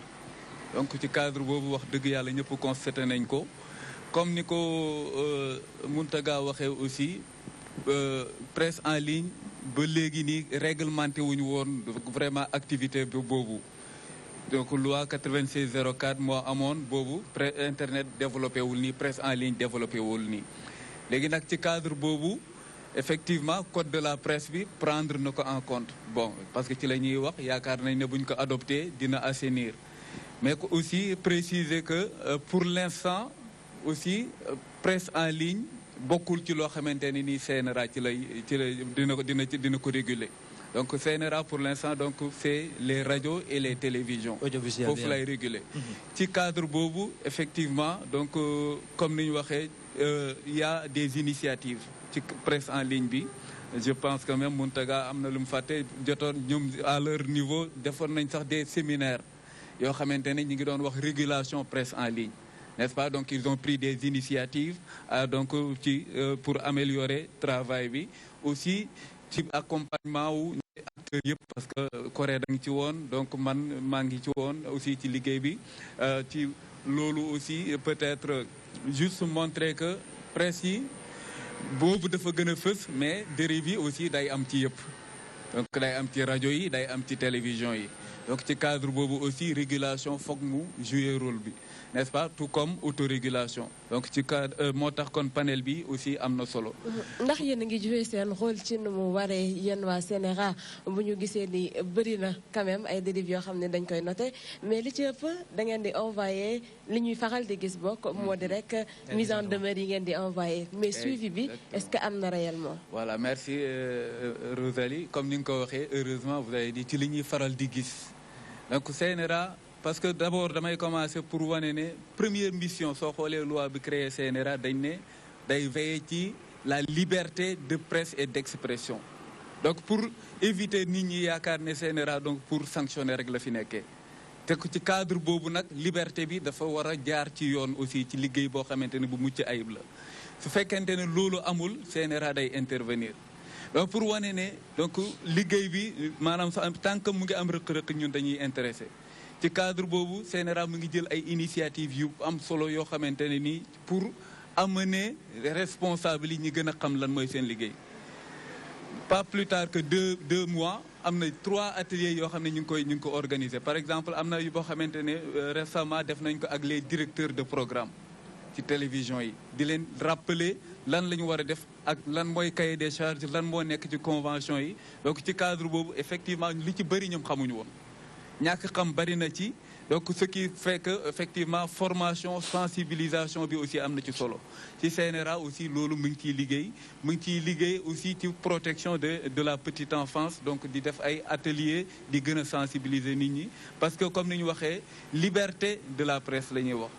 te ñaanuñ yàlla Sénégal mel ni yenn réew yoo xamante ne dangay xëy rek dégg organe de régulation ñu ne suspendre nañ 6 rajo wala 6 télévision wala fermé nañ 6 rajo 6 télévision donc Sénégal aussi wax dëgg yàlla comme li ko honorable député Moustapha Diakhaté waxee donc am na foo xamante ne daf faa yegg te solution bi du mooy ngay jàpp rek di tëj wala donc di interdire donc yaakaar naa ne foog mu am pédagogie ci liggéey bi ci pédagogie boobu formation gën leen di sensibiliser donc gën leen di appeler à la raison donc ci cadre boobu ñu ngi ci yaakaar naa ne monsieur Sall wax na ko fi mu daanele rek muy jëm ci wàllu formation te ñu gis am na kuréel goo xamante ni gu tënk ndaw ñi di convention des jeunes reporters du Sénégal ñu ngi ci amal liggéey bu am solo li ci Balde formation si la convention di yëngu waaye terewul dañuy noté ni journaliste taskatu xibaar yi seen jëmu bopp rawatina reporter yi nga xamante ni ñoom ñooy def liggéey gu am solo ci biir rédaction yi seen formation des na itam. Rosalie damay njëkke fii doyen grand Matar Sall daanele mbir mi du CNRA rek mbir mi ci rédaction yi entreprise de presse yi la d'abord avant ñu yoo waxi CNRA régulation yi autre parce que soo xoolee ci biir entreprise de presse yi tey kan mooy journaliste xam nga presse écrite bi mën nga ñëw ñu ne waa ji fac lettre la génnee maanaam mën na bind benn poème mën na bind kii kaa leen ko def ko journaliste ngeen jël yéen si seen wàllu télé waa ji neex na baat dijee la woon fële ñu ñëw def ko journaliste muy kii tey si Sénégal ba ci rajo yi sax ba ci télé yeeg rajo yi ak grand place yi soo ñëwee dañ naan da ngay gis ñu benn animateur ñu ne ko journaliste bi kan mooy journaliste il faut aussi ñu xoolaat définition journaliste boobu noonu ci moo tax ñuy wax nouveau projet de kii code de la presse ñu xool tey càmbar kan mooy journaliste mais convention bi tey dafa ñëw indi benn gis-gis bu bees depuis biñ ko tegee sur place mooy depuis 2004 ñëw di accompagner journalistes yi ci formation initiale ak formation continue maanaam dañoo jàpp ni tey ñu bëri ñu ngi ci presse bi amuñu formation professionnelle convention bi ñëw jox leen ay possibilités pour may leen bourse ñu gën a mën a xam la mooy métier bi lan la métier bi laaj ci wàllum jëfin lan la métier bi laaj ci wàllum pratique ak nan la nit ñi war a mën a doxalee pour mën a jouer seen rôle ni nga xamante ne presse bi noonu la ko war a jouer ci beneen fànn bi moom mooy formation continue maanaam ñi nga xamante ne tey ñu ngi ci rédaction yi ñu bëgg a spécialisé wu wala yenn questions yi intéressé leen parce que y a beaucoup de questions aujourd'hui qui intéressent les journalistes ci wàllum santé ci wàllum éducation ci wàllum environnement aujourd'hui tey convention bi mu ngi taxaw temb pour accompagner leen à travers des ateliers des rencontres sectorielles pour renforcer capacité journalistes yi ci yenn questions yi nga xamantene mom moy question yu bees yi ñu jouer leur rôle de responsabilité au niveau de la société. lool di lu am solo ndax formation mom nek na lu am solo jàngul tari mom amul fenn waaye dafa am coow loo xamante ni moo juddu ci li nga xamante ni mooy liggéeyum tas xabaar ndax dañoo yaakaar que ni reporter yi bu ñu leen yóndoo bu weesoo ndax loolu lépp précarité rek moom moo koy indi maanaam ñàkk def reporter yi nga xamante ni ci conditions yi ñu war a mën a liggéeyi la muy jëm ci wàllu ndàmpaay goo xamante ni léeg-léeg dañ koy gis ñu koy jox reporter yi bu ñu demee ci terrain bi ñu koy tuddee ci langage bi nga xamante ni nag moom lañ koy wax lu bare bare di ko tuddee wàllum per diem am na coow boo xamante ni juddu na ci te yaakaar naa ni bu ñu amee mbégte lool doon dalal ci plateau bi di dalal sax ci plateau bi ku nekk ci correct war nañ cee mën a waxtaane suñu naataango bii nag jot na cee def sax li nga xamante ni mooy ab taxaw seetlu jot a jox micro bi ñi nga xamante ni nag tàllal micro ñi nga xam ne ñëpp dañuy yëlu ci wàllu woowule laaj leen ban gis-gis lañ am ci li nga xamante ni mooy jëm ci wàllu per diem maanaam ndàmpaay googule bu ñu yónnee reporter yi ndàmpaay googu léeg-léeg bu ñuy teg seen loxo lu war a am la wala lu warul a am dañuy dem rek du côté de la baie vitrée teewlu élément bi del si waat ci plateau bi. C'est une gangrène qui porte un énorme préjudice à un noble métier qui est le journalisme ici au Sénégal. Mais ce n'est pas non plus l'apanage du Sénégal parce qu'on le retrouve de plus en plus dans la sous-région. Au CESTI, on nous apprend que les per diem, il ne faut pas les prendre. Mais il faut dire qu'il y a des réalités aussi. Parce que les journalistes qui sont dans les rédactions, je parle particulièrement des stagiaires, tu trouves des stagiaires qui sont dans les rédactions, qui ne sont pas payés, qui n'ont même pas de frais de transport. Il faut dire que pour ces gens-là, leur dire de ne pas prendre des per diem, c'est bon, leur dire des choses qu'ils ne peuvent pas comprendre. Parfois, ils ne veulent pas les prendre, mais ils sont contraints de les prendre. Parce qu'au moins, ça leur permet de régler le transport pour aller au travail. Donc, bon, je dirais pas que je suis pour les per diem, parce qu'en tant que journaliste,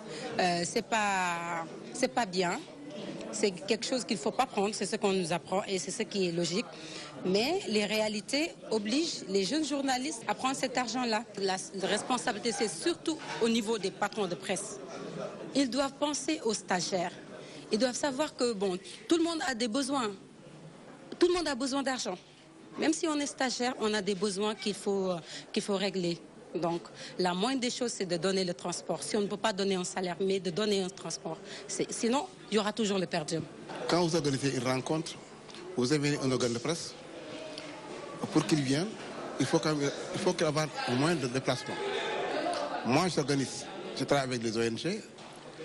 Parfois, j'appelle un organe. On m'a dit qu'ils n'ont pas de secours. On n'a pas de voiture. J'appelle le patron ou l'ONG qu'il amène sa voiture, venir prendre l'équipe, aller et retour. Il n'y a pas de voiture. Exemple, ce qu'on appelle, je l'appelle, il vient, je lui dis, je vous rembourse le transport, prends le taxi. Il prend ça, il vient te rembourser. Ça s'appelle le remboursement de transport. Il y a per diem et le transport. Le per diem, c'est le nombre de jours où vous participez, je suis invité à Hambourg, pendant 2 jours. Le jour, je fais 2 jours, 3 jours ou bien une journée, on me rembourse. Le transport, plus de per diem. Donner l'argent à un journaliste, ce n'est pas forcé. On n'a pas mis sur le texte. Il y a le texte et le modèle de journalisme. Quand on était à la convention des jeunes reporters, nous avions pris nous des mesures nécessaires au mémorandum, dont tout le monde se souvient. On avait fait signer un mémorandum avec le SYNPICS, avec le CEDEPS et la convention des jeunes reporters, toutes les 3 entités, étaient tombées d'accord de signer et de l'interdire. Et ça nous a valu ce que ça nous a valu. Il y a eu beaucoup de gens qui nous ont voué aux gémonies. Mais je crois que la responsabilité, elle est partagée. D'abord, en ce qui me concerne, moi, je dois dire que d'abord, c'est une question d'éthique, bord de formation. Deuxièmement aussi, il y a une responsabilité des organes de presse. Comme vous le savez très bien, il y a beaucoup d'organes de presse qui n'ont pas les moyens de leurs ambitions. Si les journalistes ne sont pas mis dans les conditions de performance, c'est tout à fait normal quand ils viennent couvrir souvent, donc qu'ils puissent accepter ou qu'ils puissent tout simplement attendre à ce que celui qui est interviewé ou bien celui qui organise une activité puisse leur donner quelque chose, ce qui n'est pas du tout normal. Mais il y a certains patrons de presse aussi qui savent très bien qu'ils ne mettent pas les journalistes dans des conditions de performance. Au niveau de l'État du Sénégal, moi je crois que pour mettre un terme là-dessus, il faut voter le code de la presse. pour qu'on puisse savoir au Sénégal, dans notre pays, qui est journaliste, qui ne l'est pas. Et la seule différence, elle se fera au niveau de la carte de la presse. Parce qu'à ce niveau-là, on ne va pas se contenter de prendre une carte imprimée sur Internet avec un drapeau vert-rouge et une étoile verte au milieu pour se pointer devant une manifestation et dire que je suis journaliste. Donc il y aura une commission qui va délibérer, qui va octroyer à des gens qui sont formés à bonne école, tout simplement qui sont détenteurs d'une licence ou bien d'une maîtrise dans une école reconnue de l'État, que ce soit public ou privé, dans une université. Et à partir de là, on saura qui est journaliste et qui ne l'est pas. Voilà donc mu nekk réaction yoo xamante ne ñu ngi ko jëlee ci suñuy naataango di ay taskatu xibaar ñuy wax ci wàllum xaalis boobu nga xam ne dañ koy faral di jot saa yu ñu demee reportage wala ñu participer ci ay séminaire man waa CORED lay waxal yéen ana ngeen boo leen di xool lii nga xam ni mu ngi gangréné suñu métier bi suñu corporation bi. xam nga wàllu per diem aux frais de transport ñun ñi CORED tooguñ ci de parce que cas d'école yi ñuy def daaw def nañ ci benn. te biñ koy def xam nga li ci gën a am solo mooy sensibiliser nit ñi parce que am na benn xale bu jigéen bu ko wax Codou la tudd je pense Codou Sène gis nga patron de presse bu dee ubbi na organe de presse am te mënul jox sax ki koy liggéeyal le transport buy defi reportage kooku dañu war a tëj entreprise de presse am parce que c'est un minimum parce que loolu mooy ki lay liggéeyal bon demal ñu ger la te am na ku ma ko doon benn dafa organisé woon manifestation bi jeex ndeysaan xoolal nee na am na journaliste yi des fa pendant 1h30 minutes wala lu ko ëpp xam nga rek di xaar parce que nee na après il s'est rendu compte bi mu renseigné mu ne ñii boo amul noo def ak ñoom boo leen jox duñ am lu leen yóbbu mbala bon yàlla daal xam moom finalement il a été obligé mu def ni nit ñi def donc loolu mën nañ ci wax fii ba déwén question de personnalité nag parce que bi ñuy def suñu cas d'école boobu dañu fexe ba indi ay journalistes yoo xam ne ay ndaw lañ sax ñu indi leen ñoo xam ne amul loo leen mënti jox duñ jël ay affaire per diem bala frais de transport c'était pour ñu won ndaw ñi parce que ñoom la ñuy sensibiliser ñoom Ibrahima la ñuy sensibiliser ku ci bëgg a baax di nga baax mais nag aussi il faut que les patrons de presse mettent les jeunes journalistes dans de bonnes conditions dans conditions minimales sax parce que quand même am na yoo xam ne xel mën ko naw mën envoyer sa reporter mu lay defal liggéey nga jox ko ay demal jëli bis ak yooyu loolu amul kii bu fekkee ne amoo oto boo ko dugal mais jox ko mooy njëgu taxi aller mu dem defal la liggéey bi dellu si mais bu dee bu koy def fi nga ne ko débrouiller loolu lii du fi mos a jóg parce que loolu la ñuy wax ba sonn mais du fi mos a jóg donc il faut que nag patron de presse yi côté boobu ñu def seen wàll si xeex bi du fi yomb a jóg Ibrahima dafa am loo ci bëggoon yokku rek ci jëm ci affaire de per diem ñetti mbir laa ci bëgg a wax benn bi journaliste bi la du question de formation ak yooyu de comme ni ko soxna si waxee sànq de parce que rencontre su jeexee ñaata journaliste yi ngay gis ñu toog di xaar duma lim nag école de formation yi mais ñoom ñëpp ñu ngi génnee ci école yi ñu war a génnee de école yi nga xamante ne reconnu par l'État de bonnes écoles beneen aspect bi moom mooy organisateur bi la ki nga xamante ne moom dafa tàmm joxe parce que tey am na institution yoo xamante ne surtout des institutions internationales même ay institution nationale ah léegi du ñu joxee ci per diem dem nañ ba yenn journalistes sax xam nañ ni institution yi du ñu demee mais reportage boobu ñi koy laal ca biir rédaction ba du bëri de ñi nga xamante ne question bi moo leen intéressé ñoom ñooy dem man Ibrahima di liggéey ci question d'éducation xaaruma reportage bu ñuy joxe per diem ak bu ñu dul joxe per diem parce que question yooyu moo ma intéressé mais ba ci télé yi rajo yi loolu fépp la da ngay dem sax ba ci yenn organes yi man liggéey naa ci télé da ngay gis caméraman bi sax moom mooy xam reportage yi ñuy joxe per diem ak yu ñu dul joxe per diem waxuma la journaliste bi de caméraman bi moo koy xam chauffeur bi sax des fois moo koy xam yow journaliste bi benn wuyaa nga da ngay ñëw bees xamoo nu muy demee da ngay ñëw ñu ne la booy kaañ dem nga ne ko grand reportage bi pare na jeex na mu ne la non booy kaañu xaar toogal ñu xaar li gars yi di xaar donc responsabilité boobu noonu il faut ñu xaar mais beneen responsabilité mooy responsabilité patron de presse yi ki dëkk banlieue dëkk Guédiawaye marché bees nga nar ko yóbbu ba Almadi mu nar a dang-dangee ci kaar yeeg suwe kooku su naree am 5000 fenn te yaakaar na ni Almadi kan moo fay dem di jël transport en commun gisuma ko du dul tataay kooku day xaar 5000 ñu jox ko 5000 mu génn jënd crédit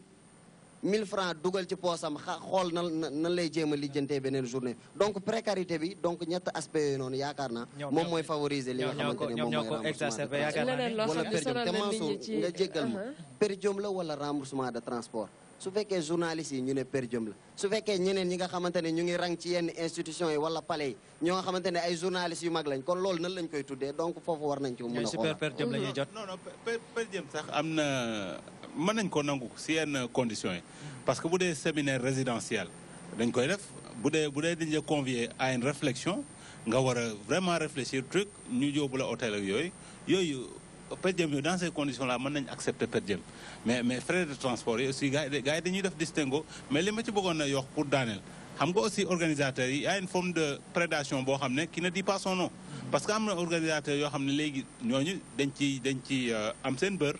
parce que lu ñuy def dañu am budget presse la ñuy def budget par exemple 5 millions te boo xoolee li ñuy jox journal du mot sax 2 millions 3 millions yi des ñu dugal ko seen poste te loolu aussi dañ ko war a wax parce que loolu aussi day encourager affaire bi mu gën a wéy leneen lu ñu war a wax mooy point com yeeg point org yi nga xam ne tas nañ métier bi waaw ci cadre boobu la rek xam nga ñun ñi sax daf ñuy faral di dal dañuy dem ci yenn manifestation wala ñun su bopp ñoo organiser gis ñi it ñëw remplir bind site sangam nangam.com nangam.com d'ailleurs sax loolu moo indi appellation .com yi dafa nga dañ ñu naan .com yi est-ce que ñëw nañ parce que dañoo bare ba ñun loolu dañu si interpeller tout le temps dafa am parfois sax ay autorités yu ñu naan yéen war ngeen xoolaat seen bopp ndax man su ma organiser manifestation nit daf may ñëw ne ma site sangam laa bokk bind ko mais bu demee le lendemain mu bëgg a def sama veille xool ndax est-ce que information bi jàll nañu site boobu du exister wala ñu ñëw ne site sangam laa bokk site bu ñu xam alors que en réalité bokkul ci site boobu moo tax carte presse bi ñuy wax ci code de la presse bu bees bi loolu buñ ko indee jàpp naan dina régler problème boobu. lu ma bëggoon ajouter li Mountaga di wax point com yi ak ñun li ñuy wax du benn parce que point com yi nekkuñu ci benn organe ñun wàllu per diem bi ñuy wax ci wàllu ñi nga xamante ne ñu ngi liggéey ci dans des rédactions normales quand je parle normal mooy soo demee Sud Quotidien di nga gis ni fii rédaction la nga dem yeneen rédaction yi di nga gis ni fii rédaction mais point com yi nekkuñu fenn te ba pare dañuy dem ci organisateur ba acculer ko mujj gi ñu naan yàq deru journaliste léegi soo demee ci rencontre yi sax soo ñëwee ne journaliste mais ak méprise bi la gars yi di def mujj gi da ngay rus sax taxaw fenn naan journaliste nga wala doo journaliste muy lu doy waar bu fekkee fii ci Sénégal ñun per diem lañ koy tuddee wala remboursement de transport am na dëkk yoo xamante ni communiqué final lañ ko tuddee xam naa ni foofu xam naa ni waa CNRA peut-être amuñu pexe ñoom ngir mën a dugg ci mbir moomu bu ñu dellusiwaatee rek comme yéen li leen fi toog loolu lu jëm ci wàllu régulation la autorégulation naka rek lañ mën a def yaakaar naa ni mbir yëpp buñ ko tënkee rek ci wàllu formation la te dérive yi ñu bari di def bokk na ci li koy gën a indi ñàkk formation bi yéen ndax ci wàllu woowu tamit yéen ci ñaax des fois entreprise de presse yi yéen da leen jàppale seen ndaw ñi leen yóbbu ñuy def ay session de renforcement de capacité yooyu. waaw exactement Mansour loolu wax naa ko tout à l'heure dama ne même semaine bi passée am na benn dernier atelier bu ñu def boo xamante ne nii vraiment c'était avec les responsables des programmes pour wan leen nan lañ war a def ak lan lañ war a def peut-être aussi ci solution yi surtout man damay wax ne honorable brossé na ko ci vers la fin ñu xoolaat nan la ñuy attribuer fréquence yi parce qu'en réalité problème mu presse bi aussi précarité bi c'est surtout du fait de l'attribution des fréquences exemple Sénégal du réew mu rëy trop soo xoolee Sénégal gu ndaw gi ñu naan la am na ay une vingtaine de télévisions xam nga ne Sénégal mënul faire vivre 20 télévisions donc précarité boobu en réalité c'est ça d'ailleurs loolu moo tax aussi contenu yi di am problème parce que finalement 20 télévisions wala 17 télévisions même programme même heure n'est-ce pas donc la diversité bi sax dootul diversification des programmes dootul am donc ci cadre boobu vraiment encore une fois ñu xoolaat loolu aussi ci cadre par exemple CAP foofu dinaa fi waxtaan ak ñoom un peu tuuti parce que suñu waxee ne au Sénégal la liberté de la presse est menacée quand même loolu d'accord mu ci ak ñoom peut-être les entreprises de presse sont confrontées à des difficultés là d'accord naa peut-être difficulté yooyu mën na dem ba constituer une menace sur la profession mais donc soo waxee la liberté de presse est menacée quand même donc il faut parce que lépp dafa am nuñ koy jàngatee liberté de presse est menacée c'est dans les pays où l'État donc ou bien vraiment encore une fois les autorités ferment les organes de presse wala menacent ou bien ainsi de suite même su fekkente ne ñu ngi naan donc maintenant c'est pas dans ci boobu lañ koy xoolee mais il y a pas de liberté donc su fekkee menace am na c'est à l'interne même en réalité c'est à l'interne parfois parce que comme ni ngeen waxee souvent wax ngeen patron de presse yi nan la ñuy traité jeunes reporters yeeg yu mel noonu ensuite donc c'est du fait de la précarité. voilà monsieur Sall sa nga baal ñu rek lu ñu jagleeloon ci waxtu dafa mel ni day waaj a buur bu dee buurul it ñu bëggoon rek nga def sa kàddu gu mujj rek. waaw donc xam naa di leen gërëm encore une fois di ñaan donc peut-être prochaine comment dire journée mondiale de la liberté de la presse mu fekk code de la presse bi ñu adopté ko ñaan aussi vraiment code de la presse bi parce que luñ ko sëf dis na trop aussi ñu ñaan liñ ko yaakaar aussi ñu mën ko cee am ba nga xam ne dina renforcer donc qualité bi ci organe de presse yi wala entreprise de presse Sénégal yëpp. voilà ñu ngi leen di gërëm. ba tey Mountaga peut-être ci wàllu rek njeextal gi nga xam ni ci lañ nekk tëjee rek ak yenn recommandation rawatina ci wàllu site yi ndax war ngeen xeex lu bëri itam. waaw recommandation yi ci suñu biir ñun waa presse en ligne bi. mooy à plus de responsabilité xam ne secteur bi suñu yëfu bopp la suñu ko seetaanee ndax point yooyu bokk na si ñu soulevé mooy 7 points yi mooy précarité du secteur et des travailleurs bu ñu seetaanee ba secteur bi daanu kon ñun ñi nga xamante ne que si la ñuy suturloo ñun ñooy xala wuti beneen liggéey kon faaw ñu xoolaat bu baax ni ñuy doxalee et puis ñaan yàlla bu ñu fiy teewaat déwén incha allah fekk code de la presse bi ñuy voté ko mu nekk en vigueur ñu appliqué ko ba gis njariñ li ndax njariñ li dañuy séntu saa su nekk. Ibrahima yéen ngir fexe rek comme wàllum formation lañ doon wax te bokk na ci li ngeen gën a yëngu ngir fexe rek ba gën a ñaax ndaw ñi ñuy def dem ci formation boobu ngeen di taxawal ak guddi wala bëccëg goo xamante ni sax da ngeen ciy def ay concours ñu xool ki nga xamante ni moo gën a rafet les reportages ki ko gën a teg ci yoon laa bëgg a wax dans les règles de l'art ngeen dëgmal loolu. ci ñaar jàpp ñetti fan yi ñu dégmal ngeen nar a amal lu mel noonu. boo mënee dellusiwaat rek ci lu gàtt ci loolu noonu. waaw samedi le 6 la. di wax ni di invité jeunes reporters yëpp parce que débat bi sur le nouveau code de la presse dina continuer. waaw ak vieux reporters yi fii ce sont les cheveux blancs et les cheveux noirs comme ni ko gars yi di waxee. di ñaax ñëpp ñu ñëw wax ni aussi tamit dañuy wax souvent dérive ci presse bi wax ni ñuy doxalee wàllu métier bi du yoon. wante convention des jeunes reporters comme ni nga ko waxee day ñaax nit ñi def liggéey bu rafet donc ci kaw loolu la ñuy organiser benn concours boo xam ne chaque année dañuy jagleel ñi nga xamante ne ñoom ñoo def reportage bu rafet ci wàllu télé aussi di féliciter DTV bi nga xam ne am na ñaari nominé pour concours ren bi. ñaan jël ndam li. ok ñaan yàlla ñu jël ko mu nekk ñaareelu yoon. Mamadou Thior mu mel ni rek temps bi ñu amoon jeex na waaye terewul tribunal des pairs tout le temps muy waa CORED saa su ne bu ñu leen déggee lu bëri li ci ëpp moo di rek dañuy sanctionné wala ñu blâmer mais jot na itam ñoom it ñuy màggal wala ñuy sargal liggéey bu rafet bi nga xamante ne am na ñu koy def itam. loolu dañ koy def xam nga sanction tribunal bi am na sanction positive ak négative malheureusement sanction négative moo ci ëpp mais doyen yi ak doyen yi nekk ci tribunal bi on insiste là-dessus d'ailleurs parce que souvent les gens dañu foog ne dañ fi nekk pour rëkk ndigu gaay déedéet am na ci ñoo xam ne plainte yoo xam ne bu ñu ko indi tribunal bu ñu ko càmbaree dañuy naan li ngeen di toppee journaliste yi defuñ ci dara organe bi deful dara donc dafa def liggéeyam loolu def nañ ko ay yoon donc baax na ñu xamal ko Sénégalais yi du ne saa ñu jébbalee ab plainte ci tribunal des pairs ne organe boobu dafa def naka su dul noonu bu ñu ko càmbaree am na ci yoo xam ne dañuy naan kii li mu def yoon ci yoon la ko teg bu dee nag awul yoon parce que yooyu moo ci gën a bëri aussi nañ ko waxte de bi plainte yi ñu am nañ une quinzaine de plainte bi ñu commencé liggéey yu ci bëri gars yi dañ jàdd koñ te liñ ci war a rafetlu mooy que ne am na ci organe yoo xam ne bi ñu waxtaan ak ñoom parce que loolu aussi mooy projet code de la presse bi ñuy ñaan pour ñu voté ko bu ñu ko voté sanction yëpp mu ngi ci biir mais fii mu nekk ñuy wax ak yéen suñ bonne volonté lañ am waaw yenn saa yi dañuy waxtaan ak gars yi ñu dawal compréhension xam ne lii ñu def du yoon ñu teguwaat ci yoon mais am na ci ñoo xam ne ñoom itam bul faale la ñuy def dañuy wéy di def li ñuy def te ñooñu bu projet bu ñu ko voté woon sanction yi ça devient une loi donc day tegu ci ñëpp parce que loi nga bañ ko nga bëgg ko la loi elle est dure mais c'est la loi. voilà jaajëfal leen ñoom ñëpp ñi nga xamante ne jot nañ fi jaar muy ci plateau bu njëkk bi muy ci deuxième plateau bi daanaka am na ni lu ëpp ñaari waxtu mais terewul temps bi sax mën nañ ne doyul pour mën a waxtaanee lépp li nga xamante ne rek moo ëmb liggéeyu taskatu xibaar fii ci réewum Sénégal kon Mansour jaajëfal la encore une fois liggéey bi yombul woon coordination bi métti woon na mais liñ ci bëggoon ak liñ ci namoon defe naa ni téléspectateurs yi dinañ ko jugé te liggéey bi rafet na. yaakaar naa ni mbokku téléspectateurs yi nga xam ne nag ñoo doon gunge boobu ba léegi jot nañoo rafetlu li nga xamante ni rek moom lañ leen indil tey ji waxtaane ko nag seen émission question de l'heure nii la rek lépp loo xamante ne yaakaar rek mooy def l'actualité brûlante